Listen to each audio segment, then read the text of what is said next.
Bismillahirrahmanirrahim. Assalamualaikum warahmatullahi wabarakatuh. Alhamdulillah, wassalatu wassalamu ala sayyidina wa maulana rasulillah wa ala alihi wa ashabihi wa man tabi'ahu wa nasarahu wa walah, amma ba'dah. Fanawayna ta'alum wa ta'lim wa tadhakkir wa tadhkir wa naf'a wal intifa' wal ifadah wal istifadah wal hatha ala tamassuk bi kitabillah wa sunnati rasulih sallallahu alaihi wa alihi wa sahbihi wasallam wa da'wa ilal huda wa dalalah alal khair ibtigha mardatillahi wa qurbihi wa thawabih. Subhanaka la ilma lana illa ma 'allamtana innaka antal alimul hakim wa la haula wa la quwata illa billahil aliyil azim.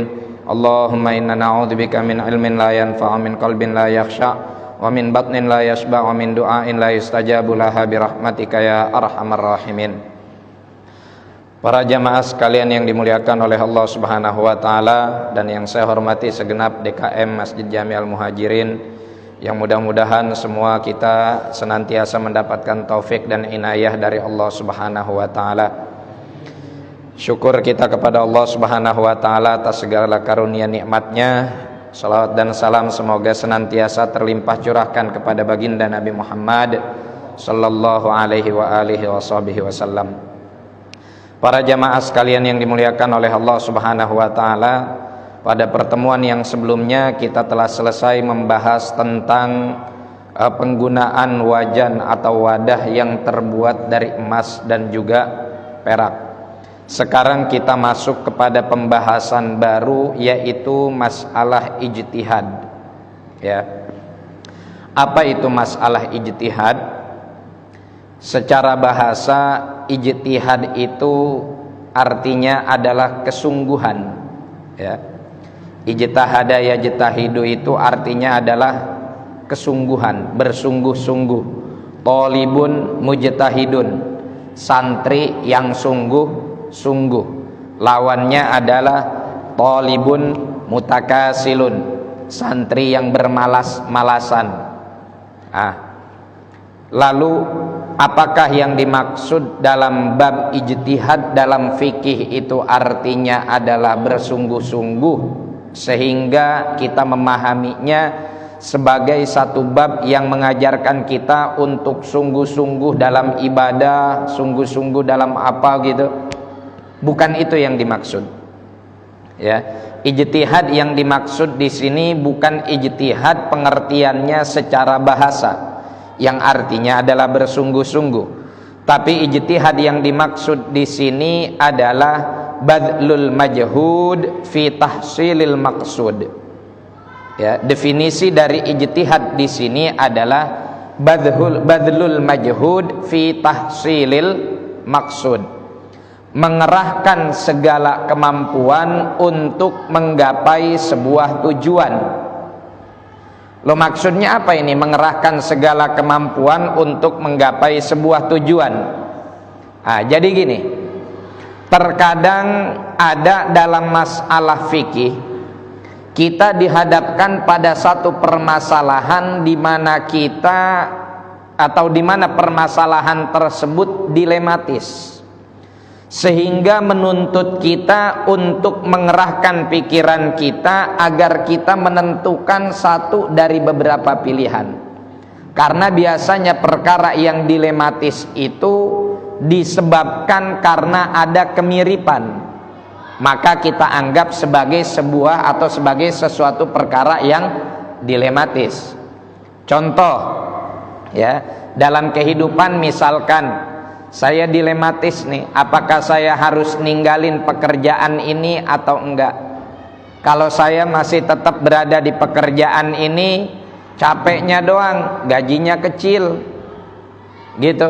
Capeknya doang, gajinya kecil. Tapi kalau saya tinggalin pekerjaan ini, apakah saya kemudian dengan mudah dapat pekerjaan yang baru atau tidak? Kita timbang-timbang tuh. Kita pikirin yang mana yang terbaik.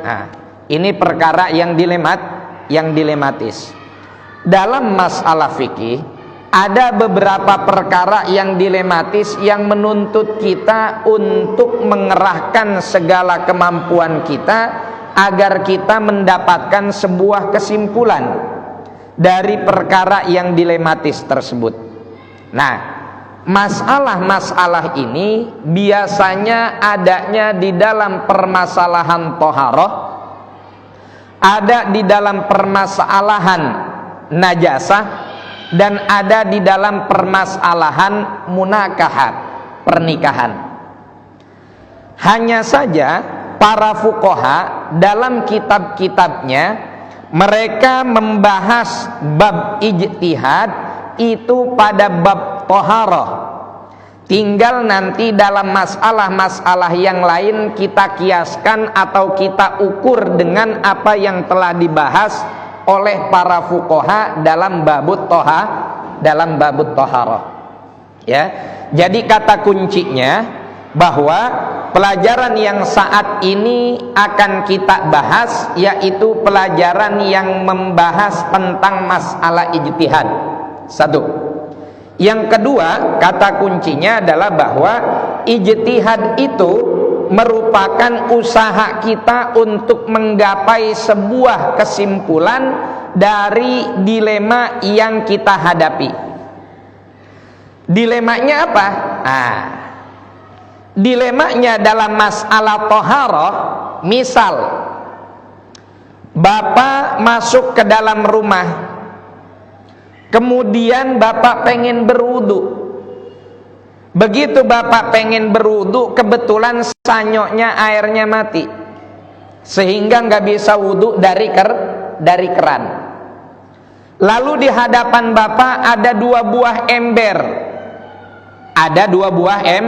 ember, masing-masing terisi dengan air. Begitu kita pengen berwudu, tiba-tiba istri kita bilang, "Pak, itu salah satu dari embernya tadi kekencingan kucing." Yang mana mah? Ember yang biru apa yang merah? Atau dua-duanya misalkan embernya merah. Ember yang mana mah? Yang sebelah kanan apa yang sebelah kiri? Kata istrinya, "Aduh, mamah lupa. Yang kanan apa yang kiri?" Nah, sekarang apa yang harus kita lakukan? Ini yang dibahas oleh para fuqaha. Ya, pembahasan ini penting karena kita sering menghadapi hal-hal kayak begini. "Pak, jangan sholat di situ." Kenapa mah? Tadi si baby kencing di situ, belum mama bersihkan. Sedangkan kita nggak ngeliat bekas najisnya, mungkin belum mama sucikan, mungkin karena di situ air kencingnya udah kering atau bekas pupnya udah dikorek tapi kemudian masih belum disiram air mutlak. Nah, ini penting untuk kita bahas sehingga perkara yang dilematis tersebut dengan kunci yang diberikan oleh para ulama kita bisa mengambil langkah yang tepat, apa yang harus kita lakukan. Nah, sekarang begini bapak-bapak sekalian yang dimuliakan oleh Allah Subhanahu wa taala.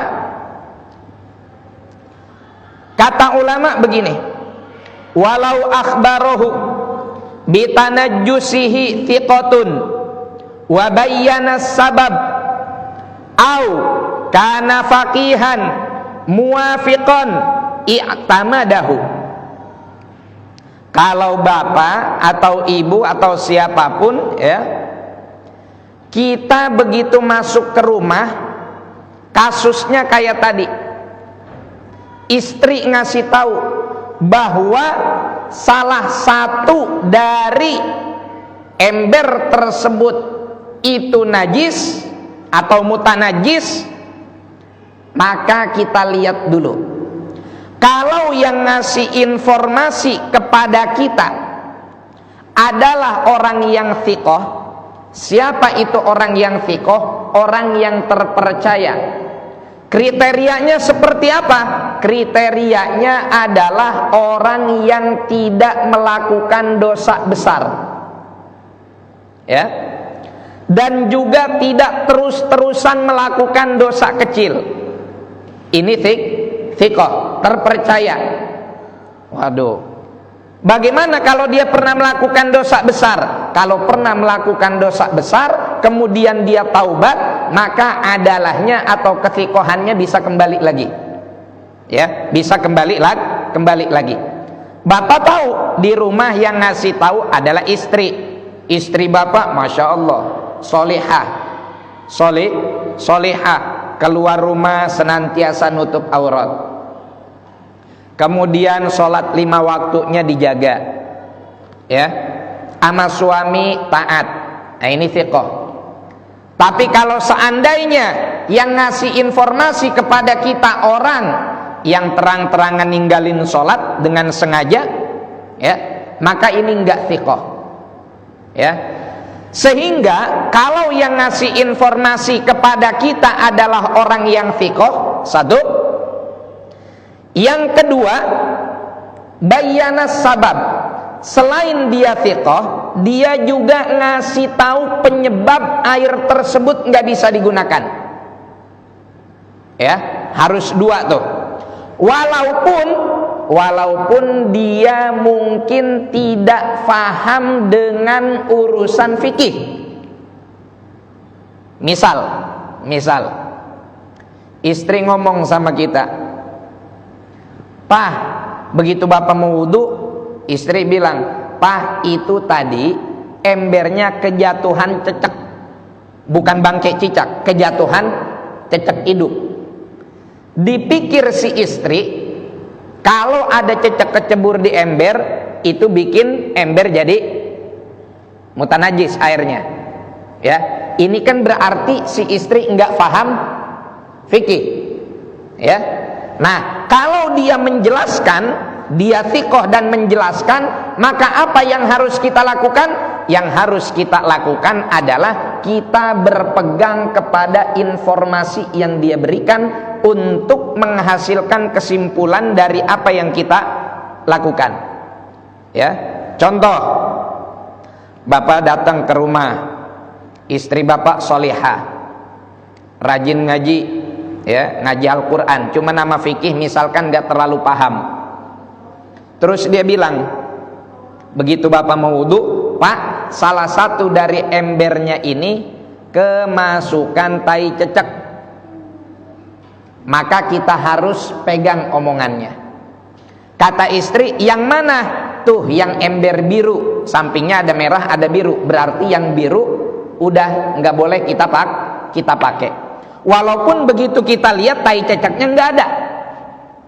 Jadi jangan mentang-mentang kita suami, ya, begitu datang, ada ember merah, ada ember biru. Istri bilang, "Yang ember biru kejatuhan tai cecek, Pak."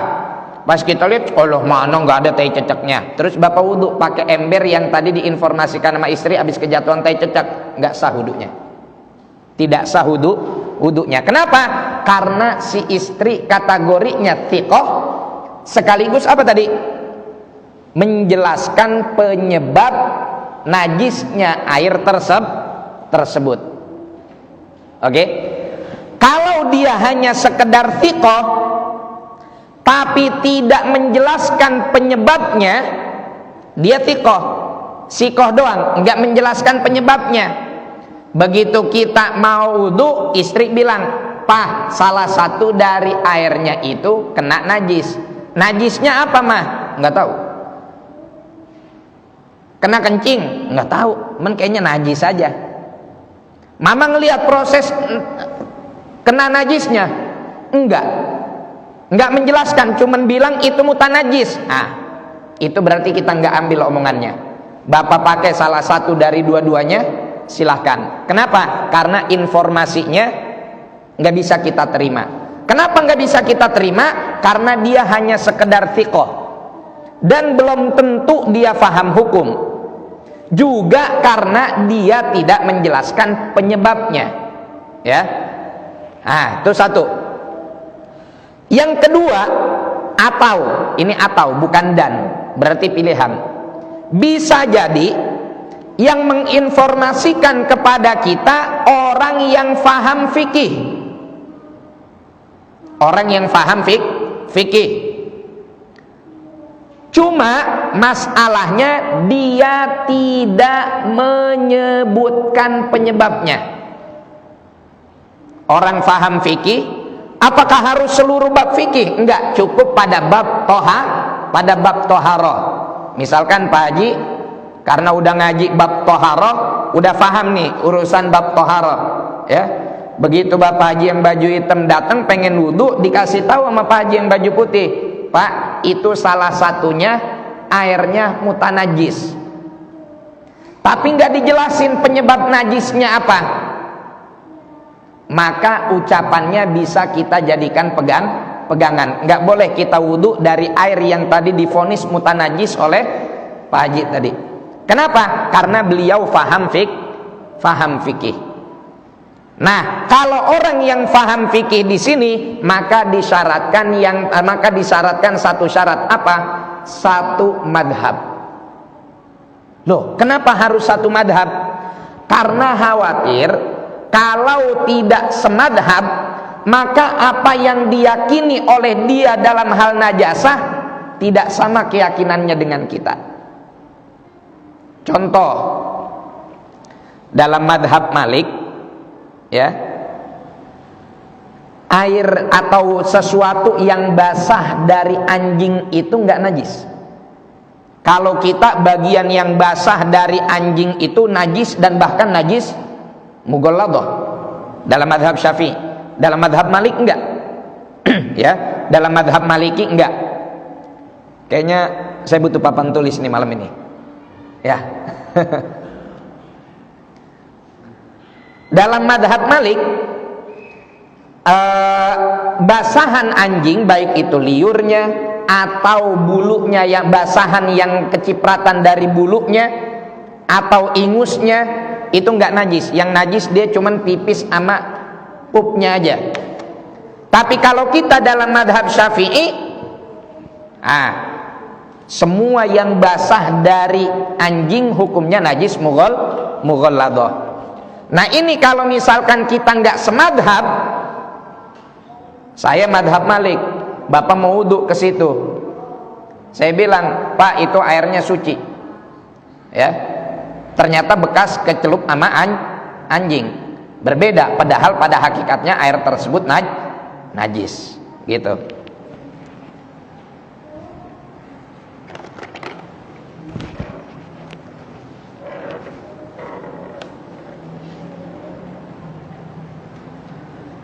Oke. Sekarang gini ya, kita ulangi lagi pembahasannya. Masalah ijtihad.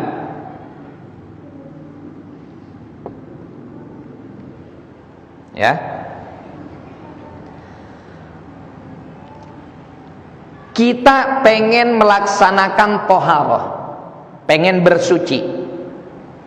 Kemudian begitu kita pengen bersuci, yang menginformasikan kepada kita al-mukhbir, informan, orang yang menginformasikan kepada kita bahwa air yang pengen kita gunakan ini ada dua jenis manusia, ada dua jenis informan, ya. Satu, terkadang dia ini thiqah, terpercaya.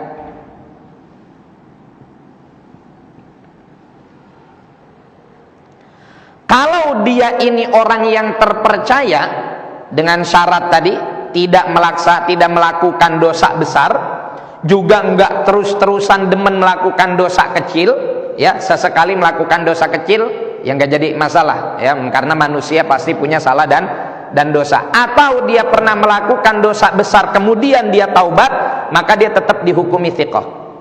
Maka apa yang harus kita lakukan? Kalau dia thiqah dan terpercaya dan menjelaskan penyebabnya,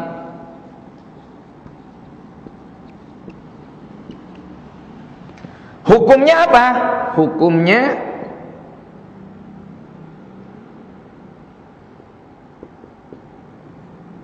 kita jadikan ucapannya sebagai pedoman.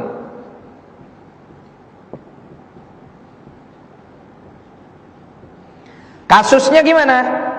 Bapak datang, ya, mohon maaf ini tanggal tua jadi kurus, belum gajian, makannya kurang bergizi. Datang bapak pengen wudu, ya. Kemudian di sini ada satu ember lah contohnya, ya. Bapak pengen berwudu, di sini ada satu ember. Kemudian di sini ada orang fiqh. Begitu bapak pengen berwudu, dia ngasih tahu, Pak, jangan wudu pakai air itu. Jangan wudu pakai air itu. Kita lihat dulu nih, siapa nih orangnya? Wah, fiqh dia nih, rajin berjamaahnya atau enggak pernah, walaupun enggak rajin jamaah tapi dia enggak pernah berbuat dosa besar aja. Oh, saya tahu nih orangnya, ya, terpercaya. Oke. Kenapa saya enggak boleh wudu di air ini? Lantaran air ini mutanajis. Apakah cukup sampai di situ? Enggak. Dia harus menjelaskan sebab kenapa ember ini airnya najis. Dia ngejelasin, oh, air ini najis lantaran tadi ada kucing kencing di situ. Atau tadi ada kucing bawa bangke curut masuk ke sini, cuman bangkainya udah saya buang. Bangkainya udah dibuang, ini jadi tohir gak? Jadi suci gak? Kalau bangkainya dibuang? Enggak, tetap mutanajis. Kecuali airnya 2 kula, ya. Kecuali airnya 2 kula. Kalau airnya kurang dari 2 kula, kemasukan najis, walaupun najisnya dibuang lagi, maka air ini menjadi mutanajis. Nah, ini orang yang fiqh sekaligus bayyana sabab, menjelaskan penyebab. Apa yang harus kita lakukan? Oke, informasi dari kamu wahai saudaraku saya terima. Maka enggak boleh kita gunakan air di sini untuk berwudu. Ya. Oke, sampai sini nih ya. Ya. Ini yang pertama. Yang kedua, orangnya terkadang dia enggak mau menjelaskan penyebabnya. Enggak mau menjelaskan nih, ya. Tidak menjelaskan penyebab. Tidak menjelaskan sebab najis. Atau mustakmalnya. Tidak menjelaskan. Maka syaratnya harus apa? Syaratnya harus faqih. Ya, di sini dikatakan wakana faqihan, au kana faqihan. Apa itu tadi istilahnya faqih? Paham hukum apa?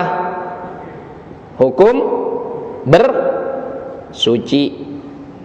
Nah, kasus yang sama di sini misalkan, ya, Bapak Udin pengen berwudu, di sini ada ember.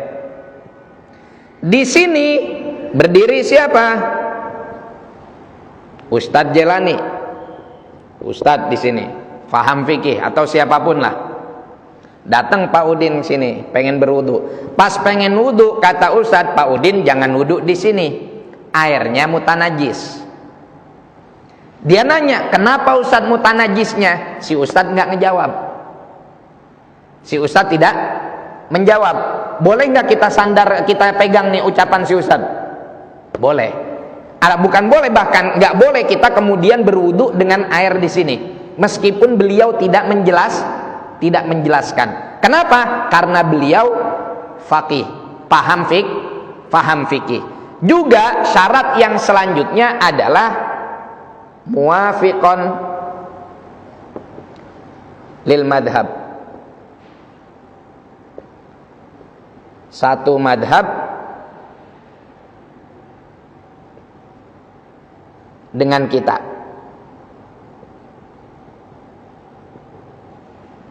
Ya, kalau dianya tidak menjelaskan. Kalau dia menjelaskan, oh ya lebih jelas lagi urusan, udah nggak harus bingung-bingung. Kira-kira sampai sini ada pertanyaan? Atau mungkin ada yang belum paham?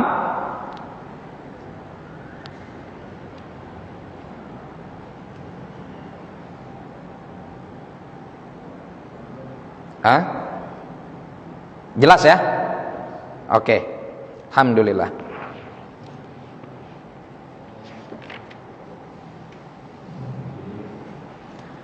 Nah, ingat nih. I'timad berpedoman kepada informasi orang yang thiqah dan menjelaskan penyebab, atau berpedoman kepada orang yang faqih meskipun tidak menjelaskan penyebab, yang penting dia semadhab, hukumnya apa? Wajib. Hukumnya wajib. Sehingga ketika bapak misalkan datang ke kamar mandi pengen berwudu, guru kita Ustadz Tian Kamaludin bilang, Pak, jangan wudu di air itu. Kenapa Ustadz? Mutanajis. Sebabnya apa? Ustadz Tian langsung pergi, nggak ngejelasin sebabnya. Terus bapak pakai buat berwudu, sah nggak wudunya? Nggak sah. Karena wajib berpegang kepada ucapan si faqih tadi, orang yang faham tadi, gitu. Jadi nggak mesti karena kita nggak ngelihat kemudian kita hukumi dengan apa yang kita sangka. Jadi i'timad berpedoman kepada informasi dari orang yang thiqah dan menjelaskan sebab, atau berpegang kepada orang yang faqih dan semadhab walaupun tidak menjelaskan sebab, apalagi menjelaskan sebab, hukumnya wajib. Maka kalau kita pakai itu buat toharoh, hukumnya tidak sah.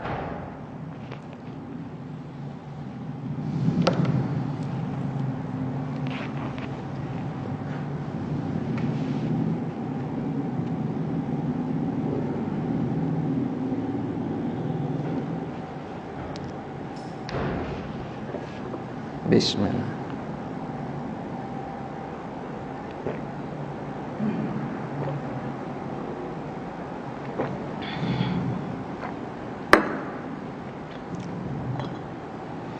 Nah, sekarang kasus misal, ya, bapak punya duit 50 juta, Masya Allah, amin. Waduh. Ya. Terus ngapain? Ngajak istri umroh. Lewat mana? Lewat Turki. Begitu nyampe di Turki, Turki madhabnya apa? Madhabnya Hanafi. Madhabnya Hanafi. Begitu bapak pengen berwudu dari satu ember, ada orang ngasih informasi, jangan wudu di situ. Karena kalau dia ngomong bahasa Turki, bapak nggak mungkin paham. Ya, bapak mau wudu nggak boleh. Nah, ini kan beda madhab dia sama kita. Ya, apakah kita harus berpegang kepada informasi dari dia? Hah? Hah? Apakah kita harus ikutin petunjuk dari dia? Kan gak semadhab. Lihat dulu, ini orang thiqah apa enggak, faqih apa enggak, ya. Kalau dia thiqah, kemudian dia faqih, tapi dalam madhabnya dia doang, maka kita nggak wajib berpedoman pada ucapan dia. Dia ngelarang bapak pakai air itu, silakan bapak pakai. Kenapa? Karena bisa jadi yang menurut dia najis, menurut kita enggak. Karena beda madhab. Atau ya, lain masalahnya, dia beda madhab, cuman ini doktor, alim, syekh, tahu madhab Syafi'i, maka tetap kita wajib berpedoman kepada ucapan dia. Ya, kan kelihatan ciri-cirinya biasanya kalau orang alim. Begitu kita pengen wudu, kata dia pakai jubah, ya kan, ala ulama Turki, pakai udeng-udeng, pecinya merah, bilang, Bapak jangan wudhu di situ. Ya, kenapa? Karena ini kemasukan najis. Loh, Anda kan madhabnya Hanafi. Iya, tapi saya paham madhab Anda Syafi'i. Saya belajar Safinah, saya belajar Risalah Jami'ah, saya tahu bahwa madhab Syafi'i begini-begini. Oh, baru sekarang kita ikutin informasi dari dia, meskipun dia berbeda madhab. Cuma karena dia faham madhab kita, sehingga tetap kita wajib berpedoman kepada dia. Kalau dia beda madhab dan enggak tahu, enggak faham madhab kita, maka kita enggak wajib berpedoman kepada ucapan dia. Silakan langsung berwudu dengan air yang ada di hadapan kita,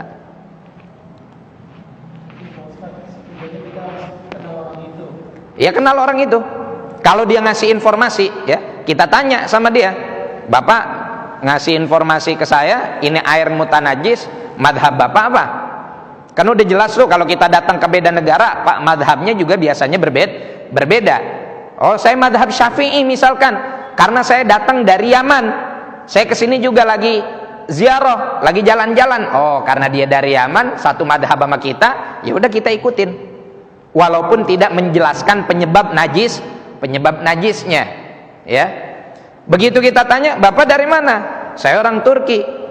Bapak tahu apa tentang masalah najis ini? Oh, saya meskipun madhab saya Hanafi, tapi saya pernah belajar madhab Syafi'i, dan saya tahu madhab Syafi'i kalau kemasukan tai cecak dikit itu mutanajis.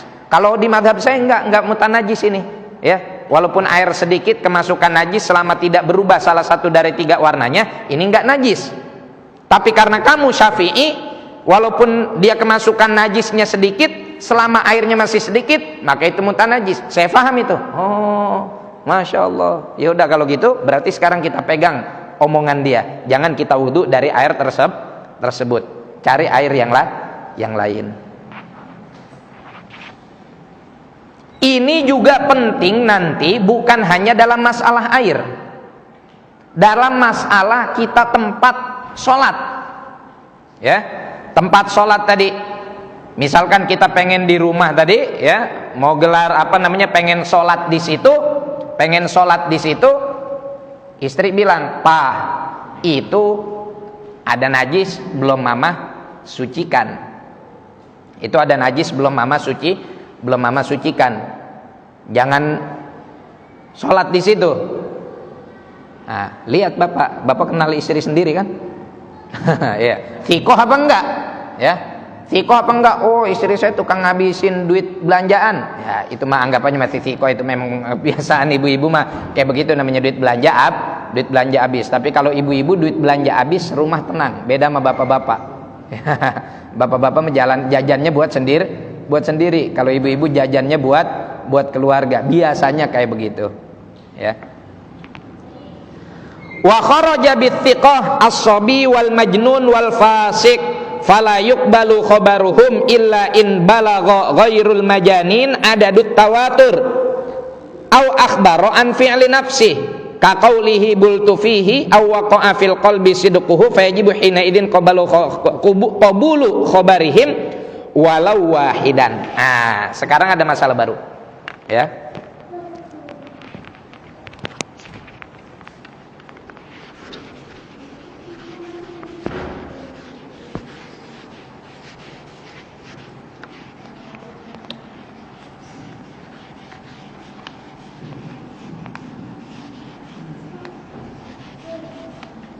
Ini orang thiqah, terpercaya.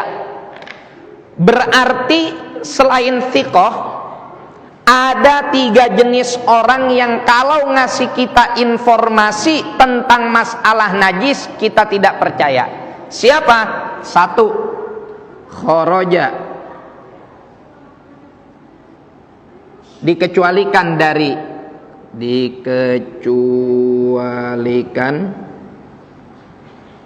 dari orang thiqah. Siapa? 1, sobi, anak kecil.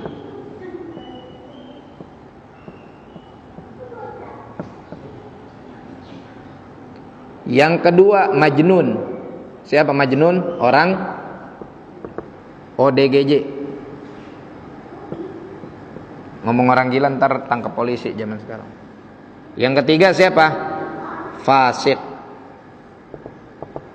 Orang fasik itu adalah orang yang pernah sekali berbuat maksiat atau berbuat dosa besar dan gak taubat, atau yang terus-terusan melakukan dosa kecil.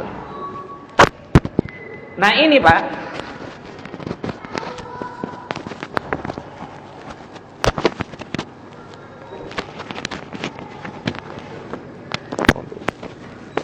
patah nih, patah keinjak. Nah ini biarin, nggak apa-apa dipegang. Kalau ada 3 orang ini ngasih tahu Bapak, ngasih informasi, sobi, majnun, fasik, memberikan informasi seperti tadi, Bapak pengen wudhu, terus ada bocah kecil, Pak Haji jangan wudhu di situ, airnya mutanajis. Wajib nggak kita berpegang kepada ucapan tuh anak kecil? Enggak, tidak wajib. Ya, di sini dikatakan kharaja bis-sabi kharaja bithiqati as-sabiyyu wal majnunu wal fasiqu fala yuqbalu khabaruhum. Informasi dari 3 golongan orang ini tidak bisa kita terima. Ya, nggak bisa kita terima. 1 anak kecil, 2 ODGJ, yang ketiga adalah fasik. Yang ketiga adalah fasik. Salah satu dari 3 orang ini bilang, Pak Haji jangan wudhu di situ, airnya mutanajis. Oh anak kecil, oh ODGJ, oh orang fasik nih, ketahuan pernah berzina misalkan dan nggak taubat, dan nggak taubat, udah tetap kita pakai buat wudhu. Kecuali jumlah yang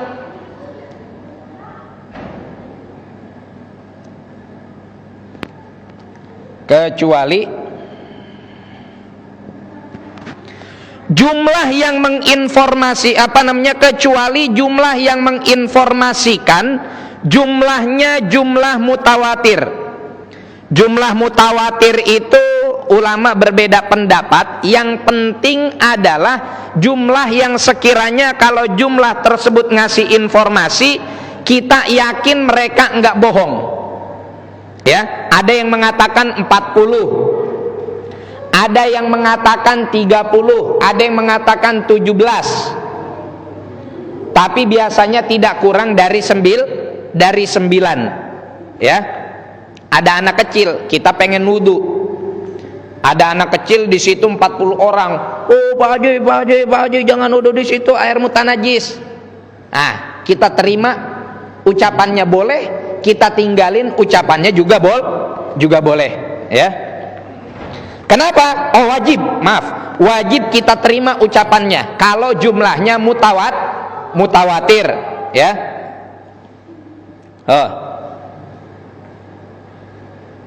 Fala yuqbalu khabaruhum illa in balagha ghairul majanin adadut tawatur. Kalau si sobi dan fasik jumlahnya jumlah mutawatir yang sekiranya mereka dalam jumlah tersebut enggak mungkin bohong, maka kita wajib terima pendapatnya. Kecuali orang gila.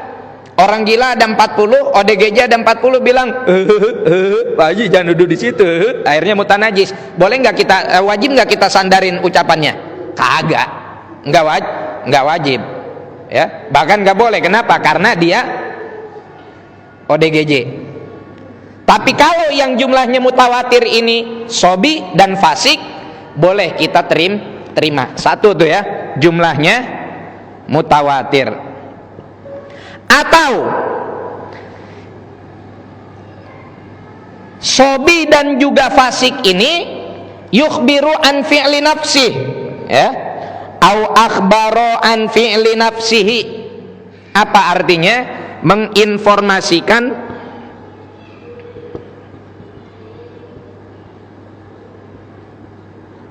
perbuatan dirinya sendiri.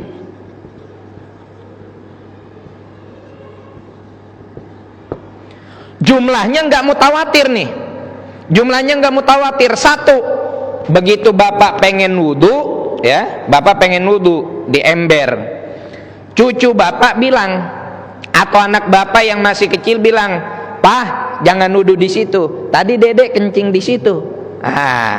Baru sekarang kita wajib pegang omongannya, wajib berpedoman pada ucapan dia. Sekarang kita jangan nuduh di situ. Kenapa? Karena dia menginformasikan perbuatannya sendiri. Bapak pengen wudu, ya, begitu pengen wudu, di ember tersebut orang fasik bilang, "Pak Haji jangan wudu di situ. Tadi saya habis naro bangke ular, tapi saya udah buang lagi sih. Tadi mah iseng doang, ya. Saya naro bangke ular. Saya yang naro nih," kata si fasik, "saya yang naro." Bukan, lain halnya kalau misalkan si fasik bilang, "Pak Haji jangan wudu di situ. Tadi ada bangke ular." Atau ada bangkai curut, dia yang naruh bukan. Boleh kita wudu. Kenapa? Karena bukan perbuatan dia. Tapi kalau dia menginformasikan perbuatan dia, "Saya tadi naruh bangkai curut di situ, tapi udah saya buang lagi." Maka sekarang kita wajib berpegang kepada ucapannya. Ya. Atau yang ketiga, waqa'a fil qalbi sidquhu. Hati kecil kita percaya. Gimana contohnya? Ada anak kecil umur 10 tahun belum balik, tapi nih anak rajin ngaji, ya, rajin ngaji, nggak kayak anak kecil yang lain lah, yang di seusianya. Ya, dia main, cuman ama ngaji lebih banyak daripada teman-temannya yang lain. Begitu bapak pengen wudu, kata si anak, "Bapak jangan wudu di situ. Tadi ada bangkai curut."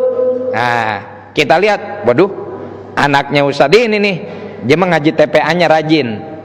Udah diajarin sama gurunya. "Emang kamu tahu kalau bangkai curut itu najis?" "Iya, kan kata Pak Ustadz kalau ada bangkai masuk ke dalam air itu jadi airnya najis kalau airnya kurang dari 2 kulah.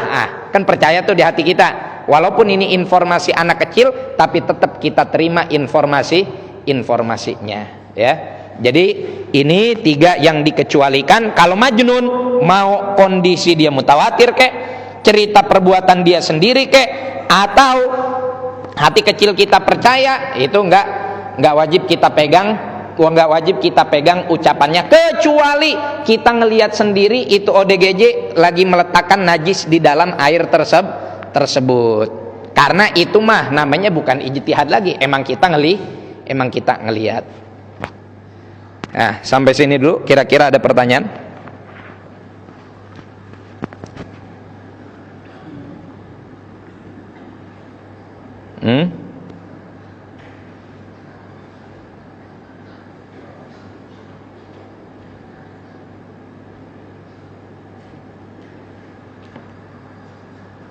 Oke, bisa dipahami ya Pak ya? Nggak belibet kan, nggak ngejelimet kan?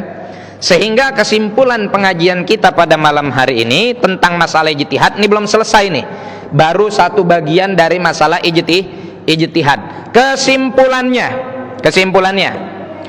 kalau ada informasi yang menyampaikan kepada kita bahwa air yang ingin kita gunakan atau tempat yang ingin kita pakai itu mutanajis, maka jika dia thiqah dan menjelaskan penyebab najisnya, wajib kita pegang omongannya. Atau dia faqih, satu madhab dengan kita, atau berbeda madhab tapi faham madhab kita, kemudian dia menginformasikan itu mutanajis meskipun tidak menginformasikan penyebabnya, maka wajib kita berpegang kepada informasi darinya. Kemudian dari kata-kata fiqh dikecualikan 3 golongan manusia. 1, sobi, 2, fasik, 3, majnun. Orang sobi dan juga orang fasik, setiap ucapannya atau informasinya tidak kita terima kecuali dalam 3 kondisi. 1, jumlahnya mutawatir. 2, menginformasikan kerjaan dia sendiri. 3, terbersit di benak kita bahwa orang tersebut jujur dengan ciri-ciri. Adapun orang ODGJ, apapun keadaannya, informasinya tidak bisa kita terima. Wallahu a'lam bishawab. Enggak ada pertanyaan ya? Fatihah bil qabul tamami kulli syu'lum ma'mul salahi syani dhahir batin rasulina rasul Fatimah Zahra Badul hadratin Nabi al-Fatihah. A'udzu billahi minasyaitonir rajim. Bismillahirrahmanirrahim. Alhamdulillahirabbil alamin arrahmanir rahim maliki yaumiddin. Iyyaka na'budu wa iyyaka nasta'in ihdinas siratal mustaqim. Shiratal ladzina an'amta 'alaihim ghairil maghdubi 'alaihim waladdallin. Amin. Rabbana anfa'na bima 'allamtana, rabbi 'allimna alladzi yanfa'una, rabbi faqihna wa faqih ahlana wa qarabatin lana fi dinina ma'al qutri unsa wa dzakar. Rabbi waffiqna wa waffiqhum lima tartadi qawlan wa fi'lan karama warzuqil kulla halalan daima wa akhila atqiya ulama.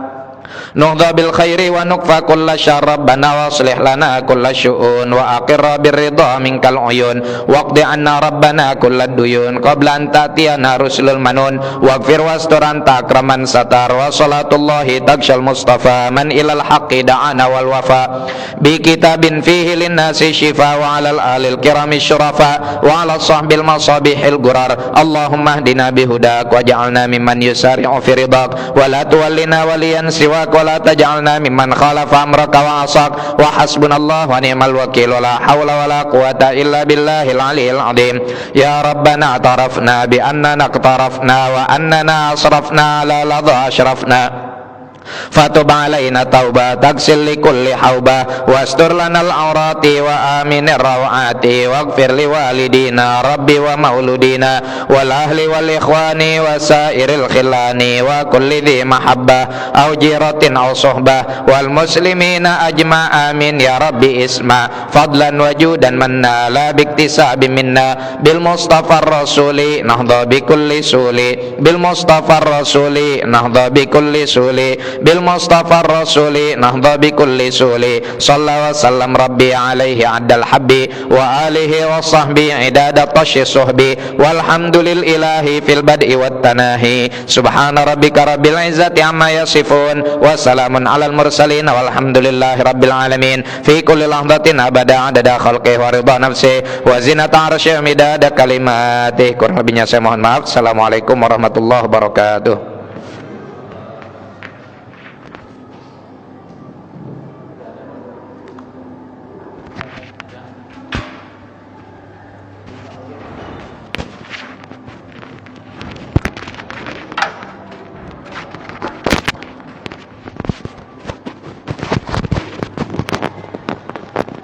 Allah